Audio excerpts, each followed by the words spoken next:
ভাইরা আমার, রমজান মাসে তারাবির নামাজ না পড়লে আমরা অনেকে মনে করি যে তার রোজাতে বোধহয় অসুবিধা হবে।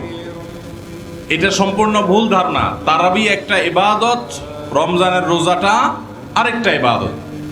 যেহেতু তারাবি না পড়লেও রমজানের রোজা হয়ে যায়, তাহলে তারাবি পড়ার কি আর দরকার আছে?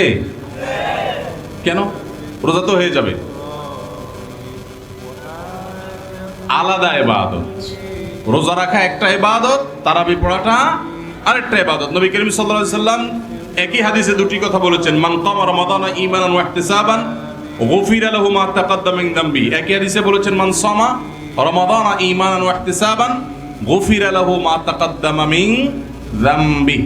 যে ব্যক্তি ঈমান এবং ইখলাসের সাথে রমজানের রোজা রাখবে, আল্লাহ তার পূর্বের গুনাহ মাফ করবেন। যে তারাবি পড়বে তারও পূর্বের গুনাহ মাফ করবেন ইনশাআল্লাহ। এইজন্য ভাইরা, তারাবির নামাজ পড়তে হবে। এটা সুন্নাহ, গুরুত্বপূর্ণ সুন্নাহ, সাধারণ সুন্নাহ না।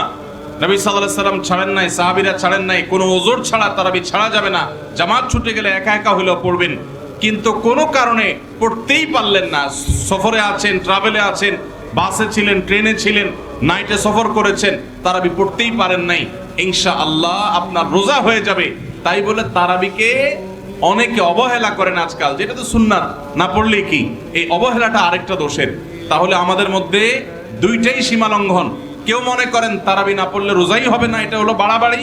আবার অনেকে মনে করে তারাবি না পড়লেই বা কি, এটা হলো ছাড়াছাড়ি। এই বাড়াবাড়ি এবং ছাড়াছাড়ির মধ্যে আমাদের থাকতে হবে। আল্লাহ আমাদের তৌফিক দান করুন।